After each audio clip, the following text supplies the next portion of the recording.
Om.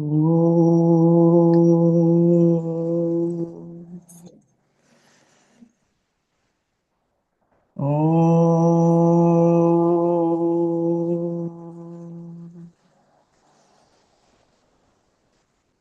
Om.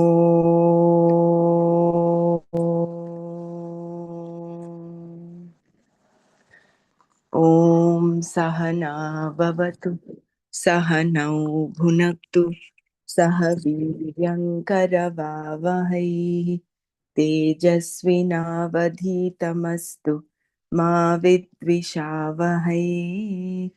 Om Shanti Shanti Shantihi.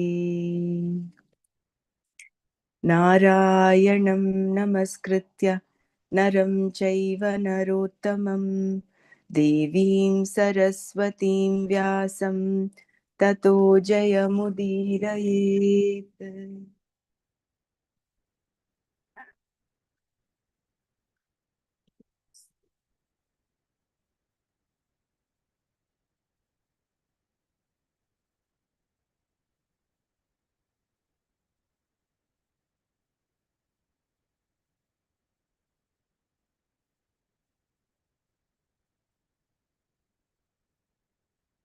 We're almost at the end of chapter 2.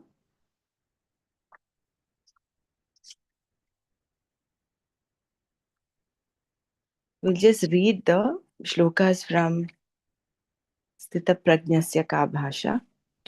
Arjuna Uvacha Sthita Prajnasya Ka Bhasha Samadhistasya Keshava Sthita Dhih Kim Prabhasheta Kimasita Vrajeta Kim. Arjuna said, Krishna, what are the characteristics of a God realized soul, stable of mind and established in samadhi? That is perfect tranquility of mind. How does the man of stable mind speak? How does he sit? How does he walk? Shri Bhagavanuvacha Prajahati yada kaman sarvan parthamanogataan atmanyevatmana tushtaha sthita prajnastadocyate. Shri Bhagavan said, Arjuna, when one thoroughly casts off all cravings of the mind and is satisfied in the self through the joy of the self, he is then called stable of mind. Dukkeshvanudvignamanaha sukeshu vigataspruhaha vitaraga stitadhir muniruchyate. The sage whose mind remains unperturbed amid sorrows, whose thirst for pleasures has altogether disappeared, and who is free from passion, fear, and anger, is called stable of mind. Yas sarvatranabhisnehaha tattat prapya shubhashubham nabhinandati na dveshti tasya prajna pratishtita.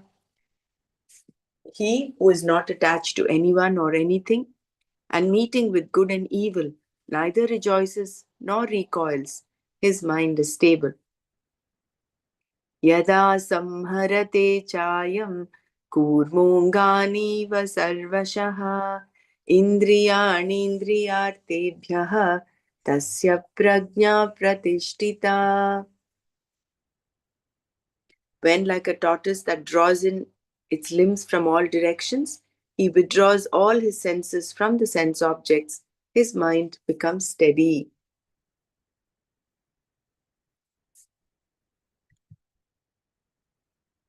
Vishaya vinivartante niraharasya dehinaha rasavarjam rasopyasya param drishtva nivartate. Sense objects turn away from him, who does not enjoy them with his senses. But the taste for them persists. This relish also disappears in the case of the man of stable mind when he realizes the Supreme.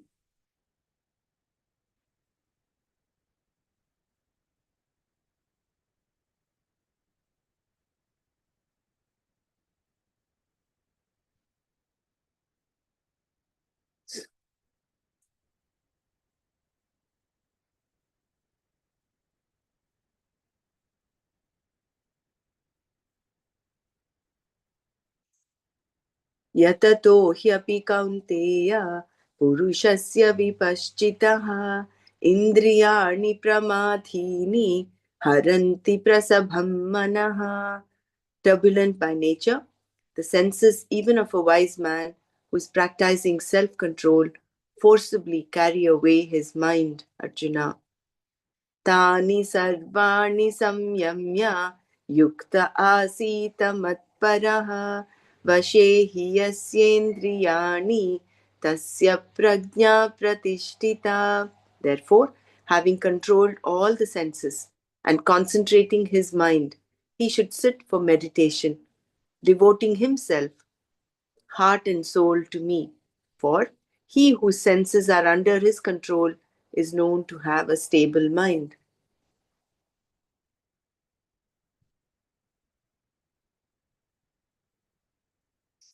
ध्यायतो विषयान् पुंसः सङ्गस्तेषूपजायते सङ्गात् सञ्जायते कामः कामात् क्रोधोऽभिजायते क्रोधात् भवति सम्मोहः सम्मोहात् स्मृतिविभ्रमः स्मृतिभ्रंशात् बुद्धिनाशः बुद्धिनाशात् प्रणश्यति. The man dwelling on sense objects develops attachment for them.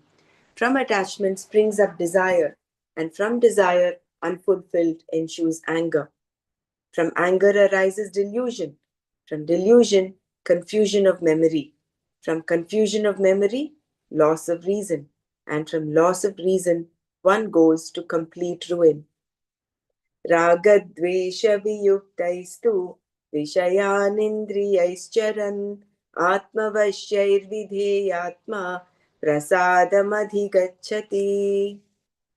But the self-controlled sadhaka, while enjoying the various sense objects through his senses, which are disciplined and free from likes and dislikes, attains placidity of the mind. प्रसादे सर्वदुःखानां हानिरस्योपजायते प्रसन्नचेतसो ह्याशुः बुद्धिः पर्यवतिष्ठते. With the attainment of such placidity of mind, all his sorrows come to an end, and the intellect of such a person of tranquil mind, soon withdrawing itself from all sides, becomes firmly established in God. नास्ति बुद्धिरयुक्तस्य न चायुक्तस्य भावना न चाभावयतः शान्तिः अशान्तस्य कुतः सुखम्. He who has not controlled his mind and senses can have no determinate intellect nor contemplation. Without contemplation, he can have no peace. And how can there be happiness for one lacking peace of mind? इन्द्रियाणां हि चरतां यन्मनोनुविधीयते तदस्य हरति प्रज्ञां वायुर्नावमिवाम्भसि. As the wind carries away a boat upon the waters, even so, of the senses moving among the sense objects, the one to which the mind is attached takes away his discrimination. तस्माद्यस्य महाबाहो निगृहीतानि सर्वशः इन्द्रियाणीन्द्रियार्थेभ्यः तस्य प्रज्ञा प्रतिष्ठिता. Therefore, Arjuna, he whose senses are completely restrained from their objects is said to have a stable mind. या निशा सर्वभूतानां तस्यां जागर्ति संयमी यस्यां जागृति भूतानि सा निशा पश्यतो मुनेः. That which is night to all beings. In that state of divine knowledge and supreme bliss, the God-realized yogi keeps awake. And that, the ever-changing, transient, worldly happiness in which all beings keep awake, is night to the seer. आपूर्यमाणमचलप्रतिष्ठं समुद्रमापः प्रविशन्ति यद्वत् तद्वत् कामायं प्रविशन्ति सर्वे स शान्तिमाप्नोति न कामकामी. As the waters of different rivers enter the ocean, which, though full on all sides, remains undisturbed, likewise, he in whom all enjoyments merge themselves without causing disturbance attains peace, not he who hankers after such enjoyments.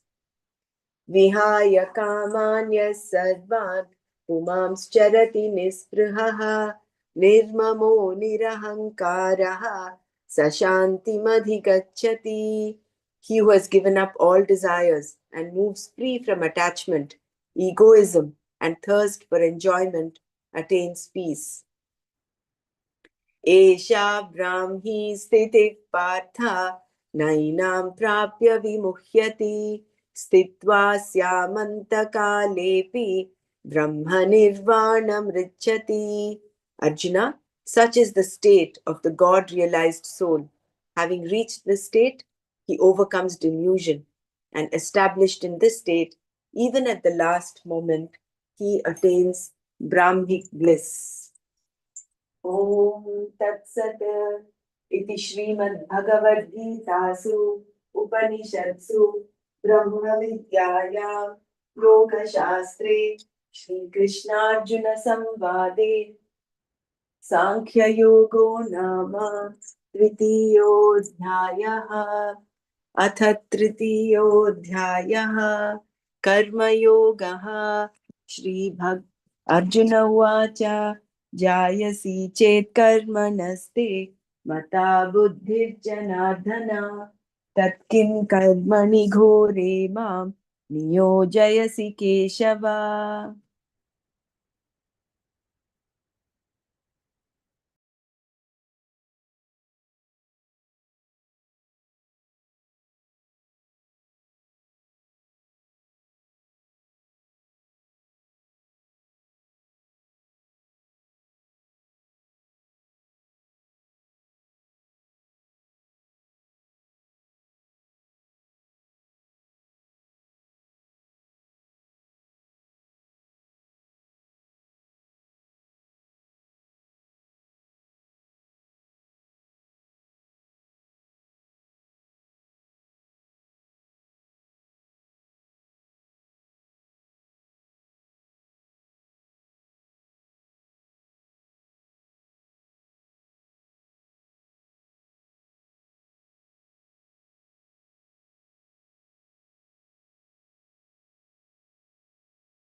If desirable objects enter into the head of a person who is not full, they create havoc in the person because they have to be gained, experienced, or owned, and there may be no way of doing so. Therefore, the person smarts, sweats, frets, and fumes. When a person looks upon himself or herself as one who is lacking,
got muted. I got muted. Okay, so till when? Is it just now? I will. Just now we can hear. Before nothing. It was just one line we could hear. Okay. So then let me read from The Demise of One's Emotional Yo-Yo. The word kama in this verse is taken to mean objects. Kamyate iti kamaha. They are desired and therefore called kamas. If a person does not know that he or she is Ananda, the person is elated when desirable objects enter and dejected when undesirable objects enter. Whereas for the wise person, there is no difference. He or she is Shanti alone, meaning that there is no change in the person whatsoever. The emotional yo-yo is no longer there for him or her. There may be a ripple of laughter or even roaring laughter sometimes, just as the ocean seems to be very ecstatic at certain times and simply smiling at other times. There can be a smile, a laugh, or tranquility. For the ocean, the small waves are its smiles, and the huge breakers are its roaring laughter. If it is not roaring with laughter or smiling, is the ocean gone? No, it is tranquil in its fullness. Therefore, it is the fullness that is laughing, the fullness already being there. It can be a laughing fullness, a smiling fullness, or a tranquil fullness. The other person mentioned in this verse, the Kama Kami, is one who has desires.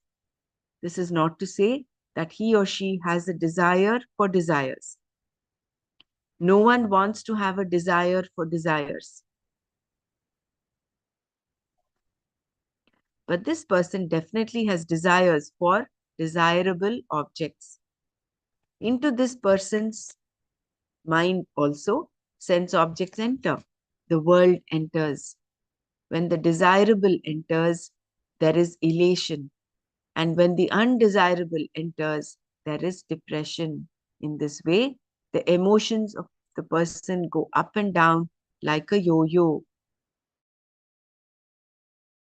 Likened to an ocean, the otherwise can certainly be likened to a miserable pond that we just saw in the example. When the rains come, there will be water. Provided there is not too much water or too little, the pond will remain. But if it is flooded or all its water dries up, the pond is gone. Similarly, for one who has binding desires, the entry and non-entry of desirable and undesirable objects bring about changes, which is not the case for the wise person. This verse then gave Arjuna some hope. The previous verse was a real description of a wise person in the sense that it takes wisdom for you to be wise, and therefore you had better gain this wisdom. This was then followed by the illustration in the present verse, which likened the to an ocean. Let all the desirable and undesirable objects enter, like so much water into the ocean. The wise person remains full, and the Kama Kami does not. So the simile is between the ocean and the pond. The pond keeps going up and down, yo-yo, in the sense it gets full, filled. It's either to the brim or it gets flooded or it gets dried up. Whereas the ocean never dries up. It remains full.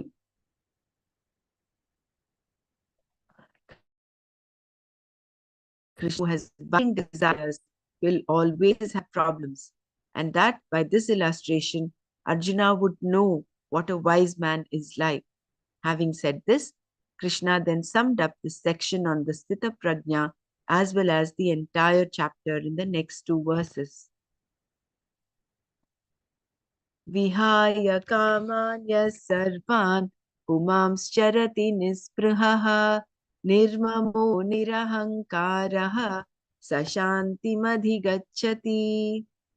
Yaha, the one who, Puman, person, Sarvan, all, Kaman, binding desires, Vihaya, having given up, Nisprihaha, void of longing, Nirmamaha, without the sense of mind, Nirahankara, without the sense of limited I, Charati, moves around, Saha, he, Shantim, peace, Adhigachati, gains. Yaha Puman, Sarvan Kaman, Vihaya, Nisprihaha, Nirmamaha, Nirahankaraha, Charati, Saha Shantim Adhigachati. Having given up all binding desires, the person who moves around, devoid of longing, without the sense of limited I and mine, gains peace. The wise person is one who has given up all binding desires and who moves freely in the world. Whether the person is a king like Janaka or a sannyasi like Shankara, there is no difference in the freedom of the person. The longing for this or that is gone because the person is happy with himself or herself. There is no more longing for situations in order to be secure and happy. Therefore, the sense of mine is no longer there. Such a person does not have this kind of attachment to anyone or anything.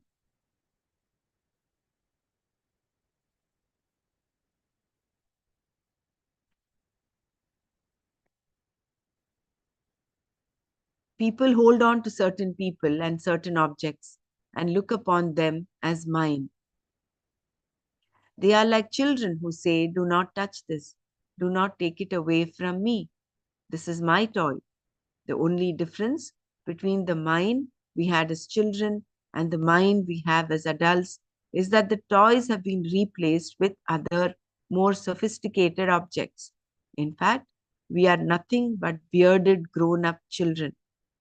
The mindness never goes, only objects are replaced. Thus, with reference to a few things and people, we say, "This is mine."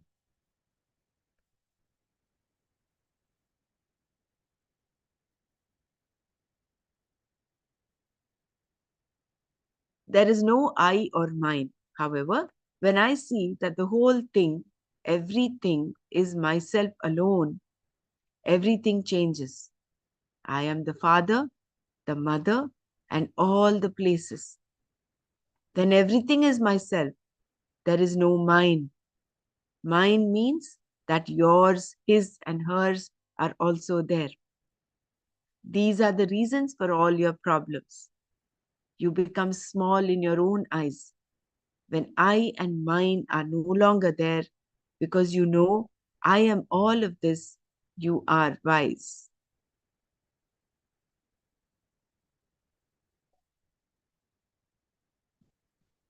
When you say, "I am all of this," the sense of mine is gone.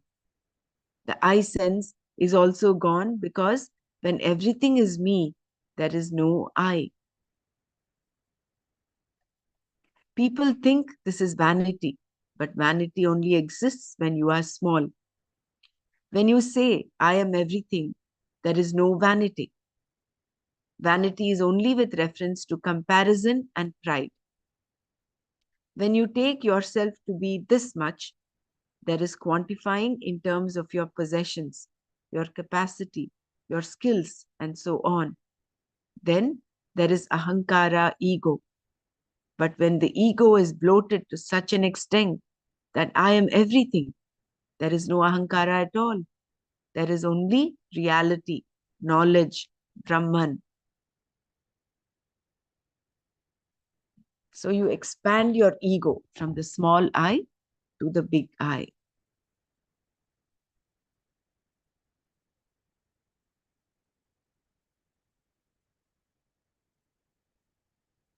Ahankara is nothing but a notion, the I notion. When the reality is I am everything, there is no ego. Ego is only when you compare yourself with another person and say, "He does not have as much as I have," is ego. But there is no other person at all. All that is there is me. There is no ego, no doer. There is only aham, I. That I am a doer is a notion, whereas I is the self. Therefore, the person under discussion in this verse is one who has no I or mine sense, because everything is himself or herself. If everything is oneself, where is the question of having a desire? Knowing this, then, the wise person has no binding desires.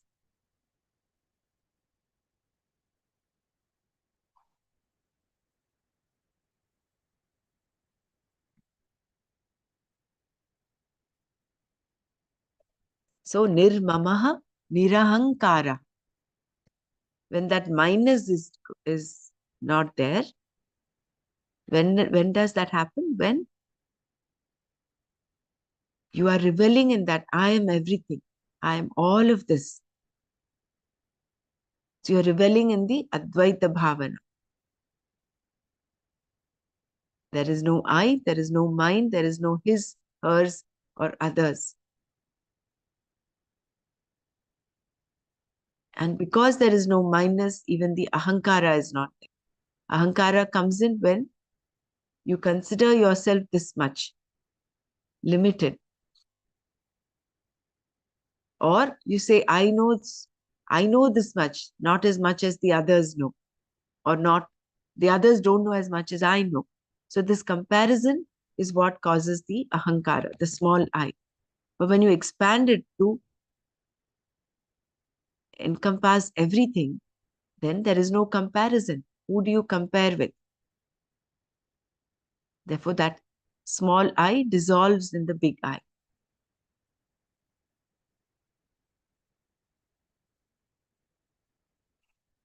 And therefore, where is the question of having desires? If everything is oneself, where is the question of having a desire? Knowing this, then, the wise person has no binding desires. How a wise person lives in the world. The use of the word charati here is very beautiful. The wise person does not run away from the world. Where would he or she go anyway? Having given up all binding desires, such a person continues to live in the world and may engage himself or herself in a variety of activities. But the activity itself means nothing. The person gains only shanti, meaning that he or she never changes. Other people move around because of the pressure of their desires, whereas the wise person is free from such binding, pressurizing desires.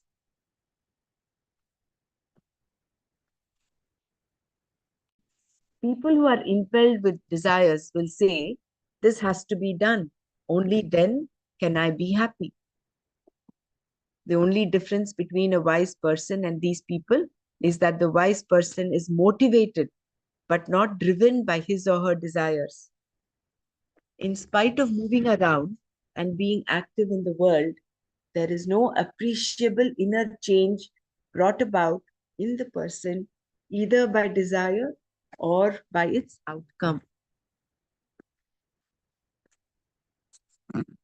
When the world enters into the sthita prajna, the person is shanta. And when he or she enters into the world, engaging in the activities of the world, then also there is nothing but shanti. This was said because of a doubt that can arise here.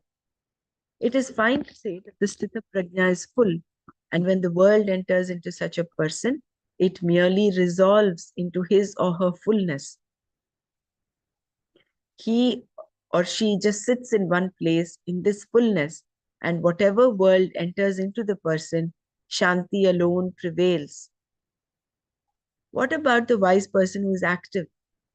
Activity does not change the person's wisdom. There is no change because there is no doership or enjoyership, no I notion in the person. Shanti alone remains. Let the person be engaged in the world or let the world enter into the person. Either way, it is the same. Whether he or she is enjoying or doing, there is Shanti. When the world enters into the person or the person does something, he or she does not become an enjoyer or a doer. Enjoyership and doership are both negated in the wise person. Although there is a seeming enjoyership and doership, essentially they are not there.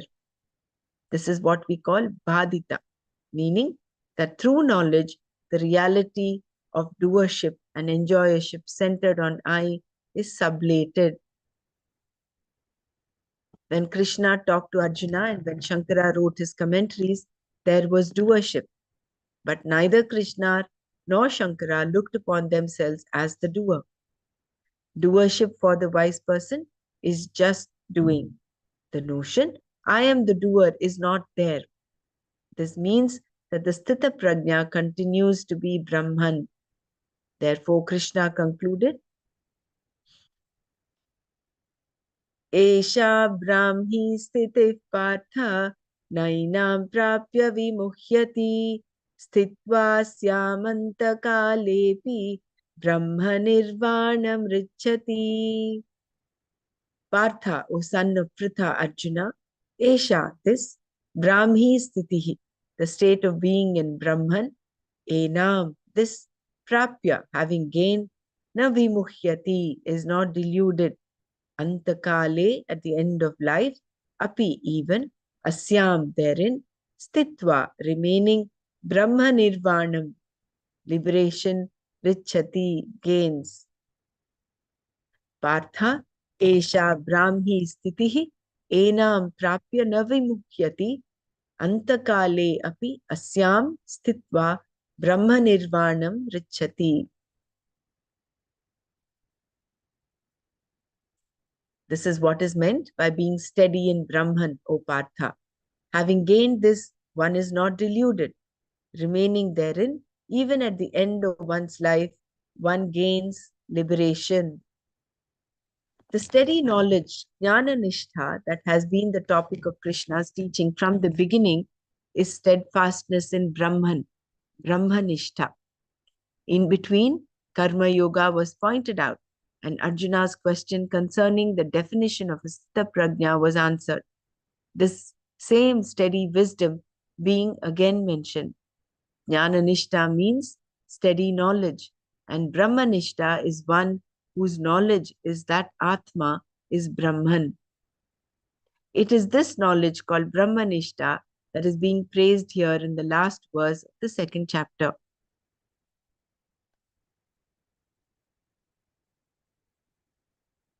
So Jnananishta means steady knowledge, and Brahmanishta is one whose knowledge is that Atma is Brahman.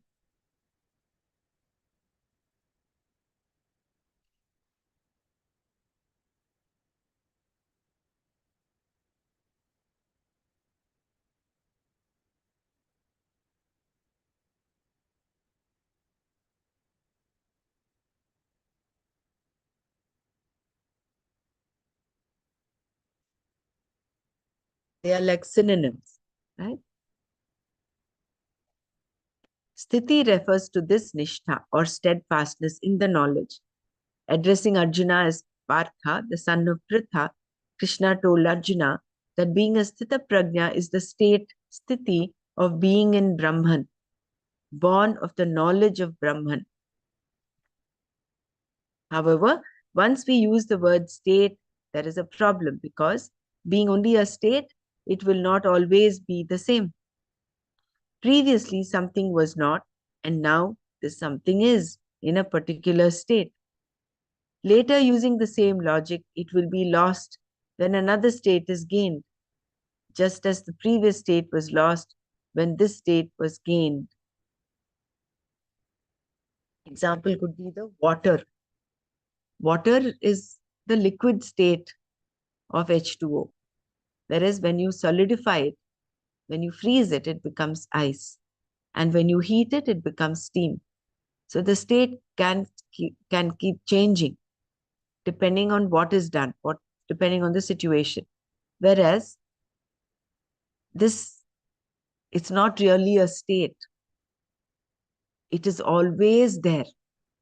It is only that there is this delusion, the veil of Maya, that does not let us see the reality. When the waking state goes, dream comes. When the dream state goes, sleep comes. When sleep also goes, waking comes. When this particular life is gone, another life comes.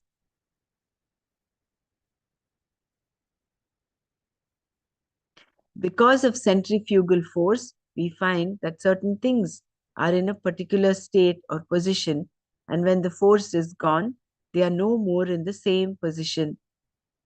Similarly, any state is subject to loss, subject to change. Otherwise, it would not be called a state.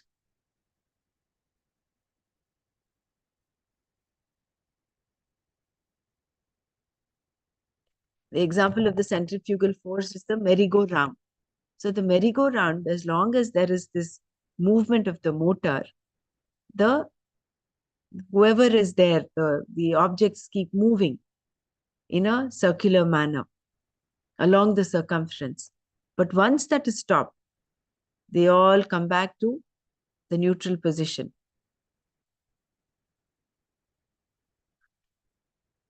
It is important to note that we are not discussing samadhi here, which is a state. The question about what happens after one comes out of samadhi often arises. The final state of samadhi, wherein there are no thought modifications whatsoever, the nirvikalpa samadhi, is a state and therefore will be lost. Since Krishna used the word sthiti here, one may question how long the state will last if indeed it is ever gained. The word state is used in this verse only for want of a better word and does not mean something that will be lost. This nishta is knowledge, knowledge of Brahman. It is not that Atma goes into Brahman and sits there. All that is there is Atma, the self, and the self happens to be Brahman. Therefore, it is something to be understood.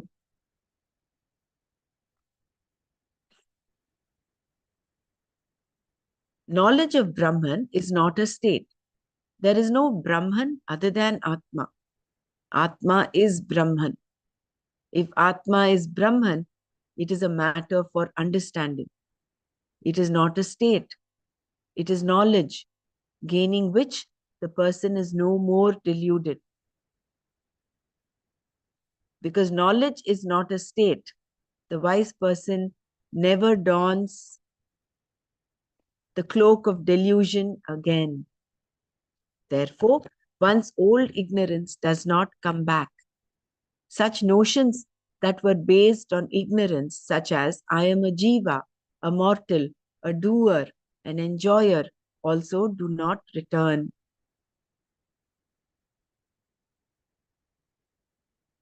You may fret about whether the false notions will come back again. You may think, suppose the doer, the enjoyer comes back. Again, I will have all the old problems. Then what will I do? I will have to find another guru.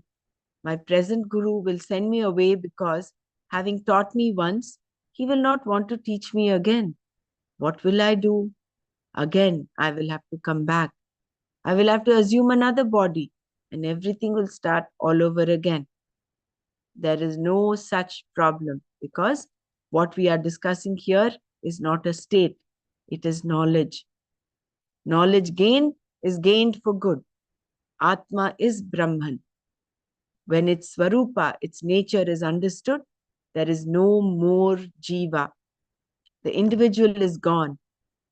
There are no more false notions about oneself, and the old delusion does not return.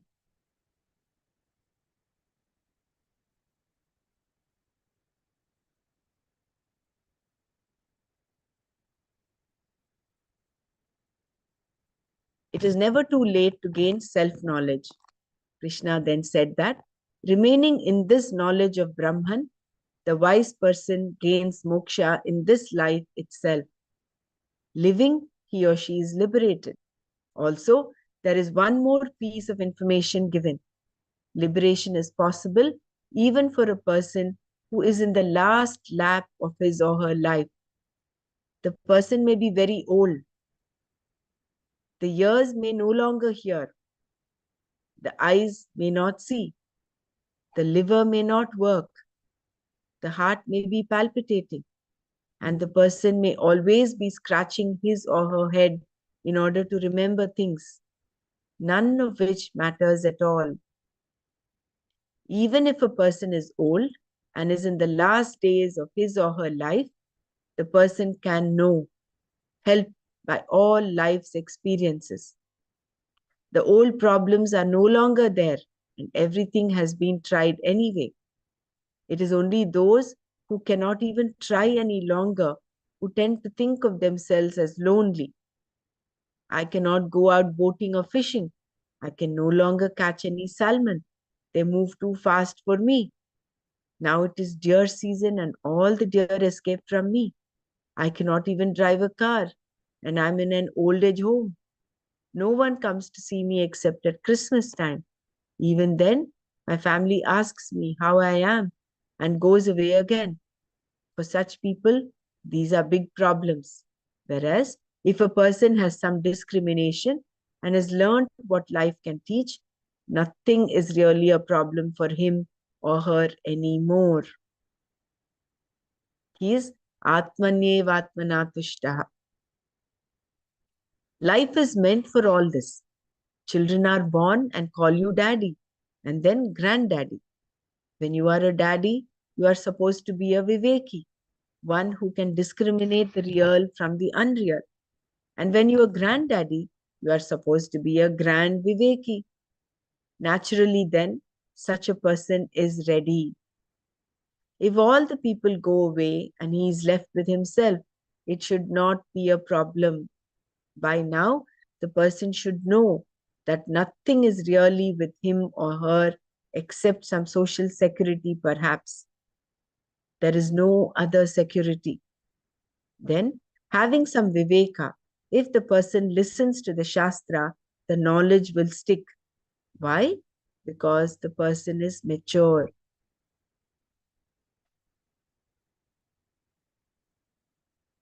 Moksha need not take time. An old person has already gone through all the experiences that make one wiser.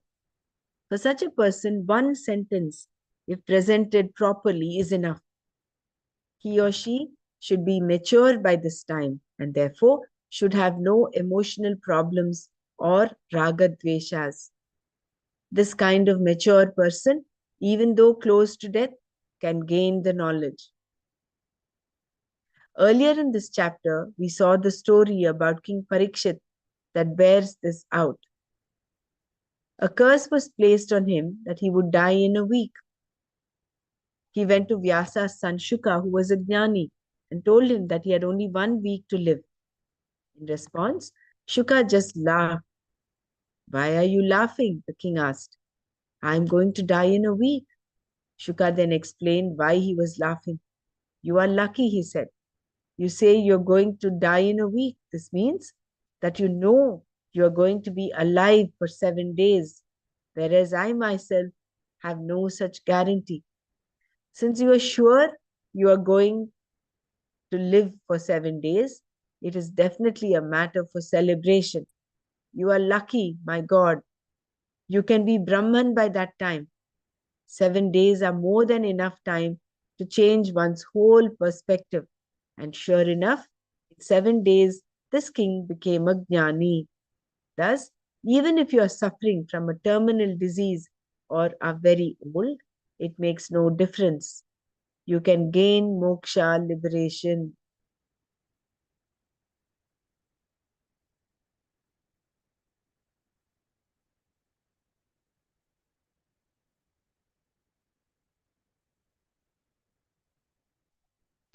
Shankara then completed the sentence. If a person about to die can gain moksha, anyone can. Even as a brahmachari, before one enters the second stage of life, which is marriage, a person who takes to this study can gain moksha. Then, for as long as he or she lives, the person lives in the knowledge of Brahman.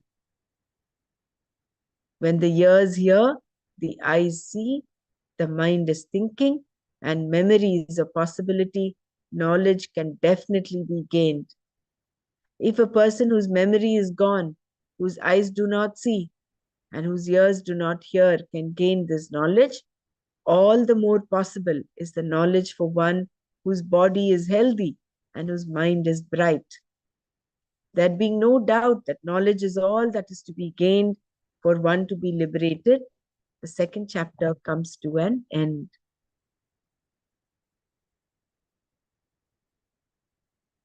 Such a positive note that we're ending the second chapter.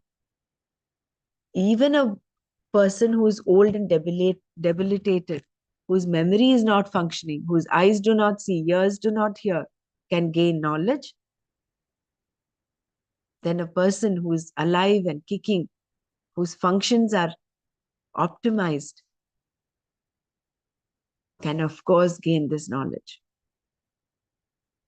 Om Tat Sat iti Srimad Bhagavad Gita Upanishadsu Brahma Vidyayam Yoga Shastre Shri Krishnarjuna Samvade Sankhya Yogo Nama Dvitiyodhyayaha Atha Tritiyodhyayaha Karma Yogaha Arjuna Uvacha Jayasi Chet Karmanasте Mata Buddhir Janardana Tatkim Karmani Ghore Mam Niyojayasi Keshava.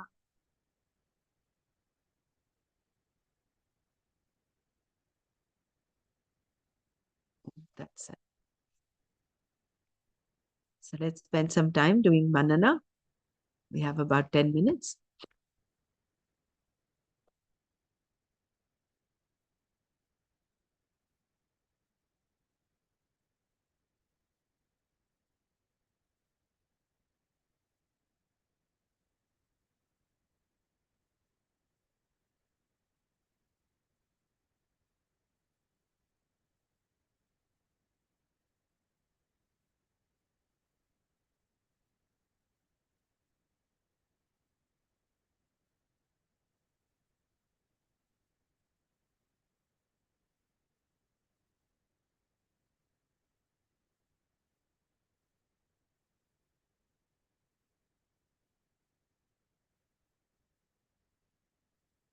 Esha Brahmi Sthiti Partha Nainam Prapya Vimuhyati.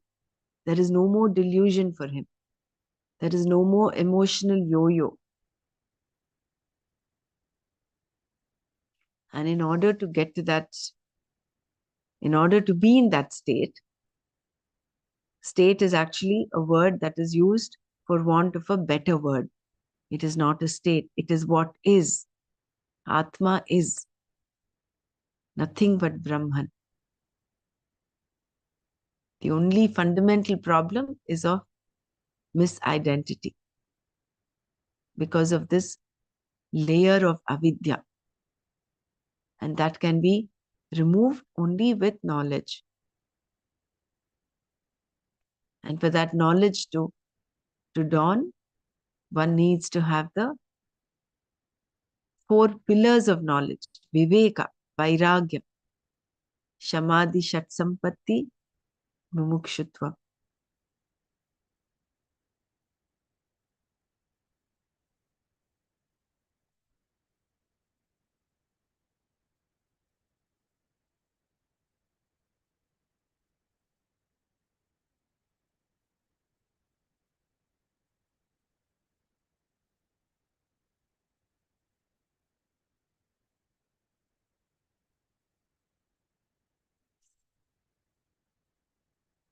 Let's all share.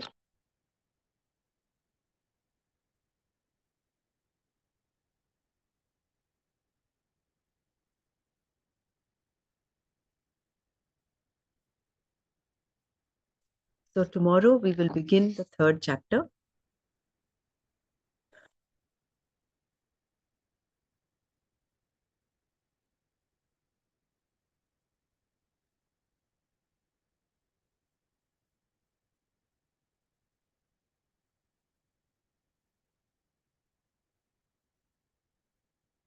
So when can one remain steady in knowledge? When one neutralizes raga dveshas.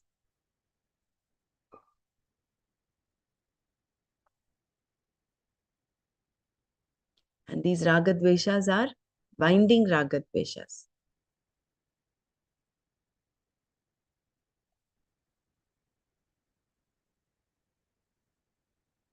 And how can we neutralize them?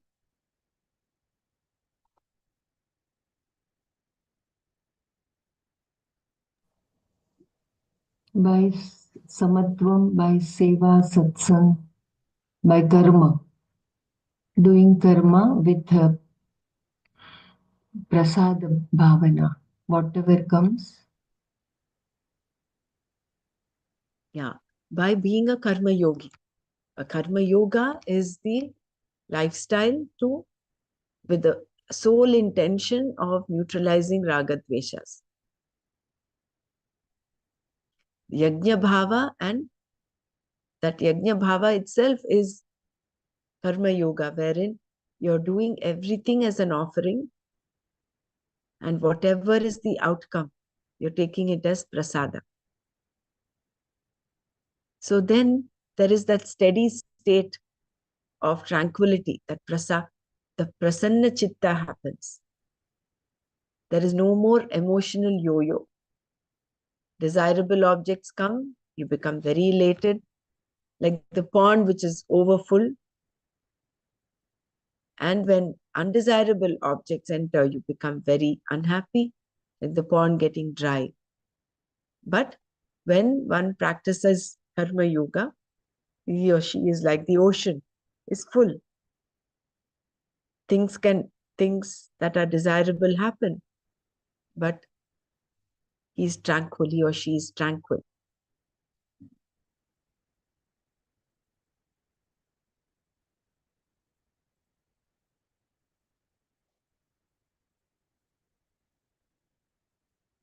And nirmamo nirahankara. That is where the seva comes in. Rather than say limited mine, my family, my life, you expand your mindness to include everyone, that I belong to you. You belong to the whole universe. You expand your mind.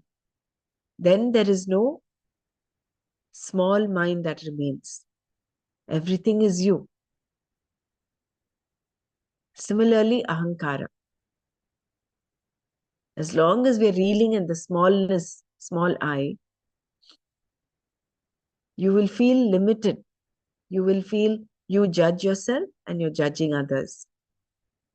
Whereas when you expand it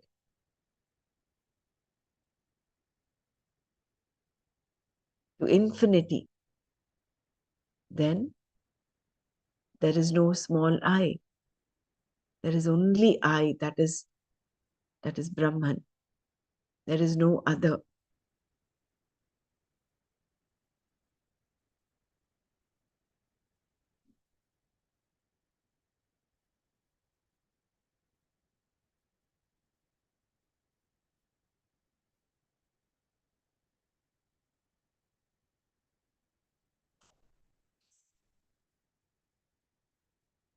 Anybody else wants to share?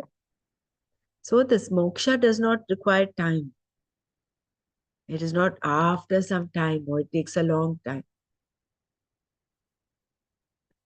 Like for King Parikshit, it took place in just 7 days, in no time.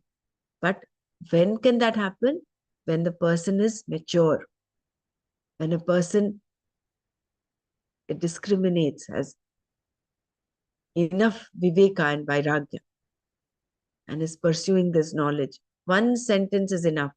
One word from the master is enough.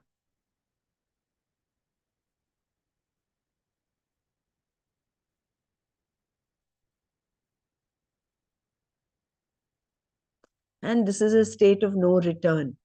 You will not get back to delusion again.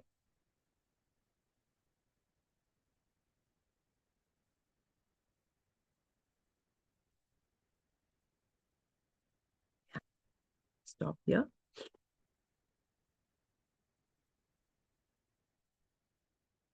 it is so important to remain in this knowledge, so very important.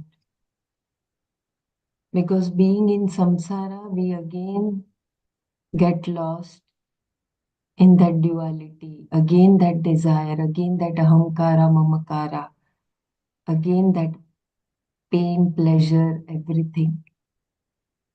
So when we are back to the knowledge, we are back to that center. Antakarana, which is without raga dvesha. Because just one drop of curd is enough to, or lemon is enough to curdle the whole milk. Just one raga or dvesha is enough to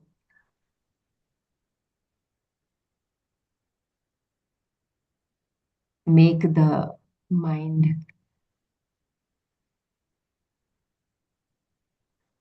But then again and again coming back to the center through seva, sadhana, and satsang. That is the only key right now I have experienced. That more seva when you do for others, then that ahankara, mamakara goes away. And your world also expands. You come out of that small well where the frog thinks his world is only this well. But when you come out, you know that it's a huge ocean to explore. Yeah, Jai Gurudev.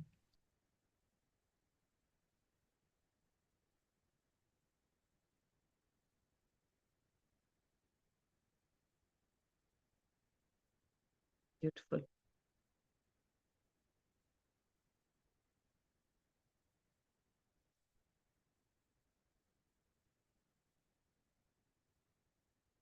Om Loka Samasta Sukhino Bhavantu. Om Shanti Shanti Shanti. Om Tat Sat. Shri Krishnarpanamastu.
Meditation is accepting this moment, living every moment totally with depth. Let us keep our spine erect and body relaxed and eyes closed. Relax your shoulders. Keep a big smile on your face.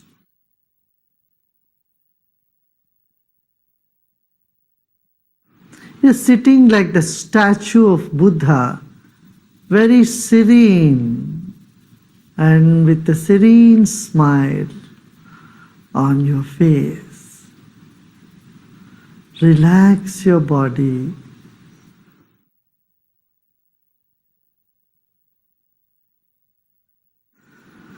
Let's take a deep breath in and breathe out.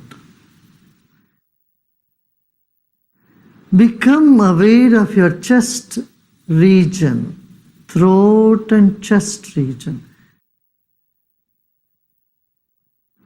If you notice some tension in the body, just let it be.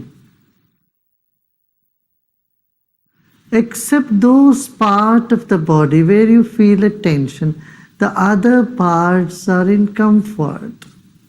Other parts are at peace. Become aware of that also.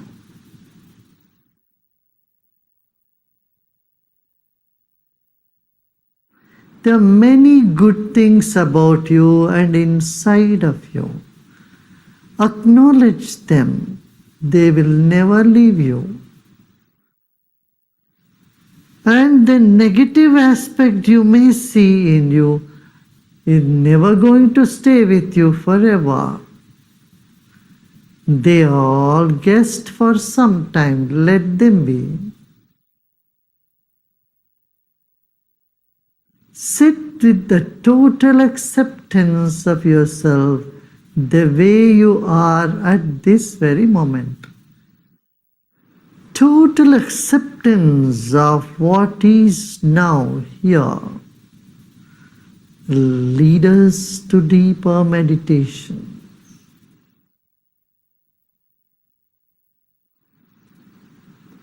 Let go of all the efforts.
Om Shanti Shanti Shanti.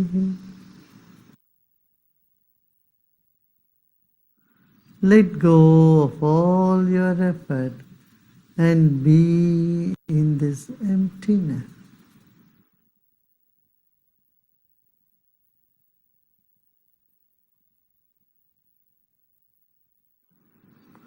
And slowly and gradually become aware of body and surroundings. And you may gently open your eyes.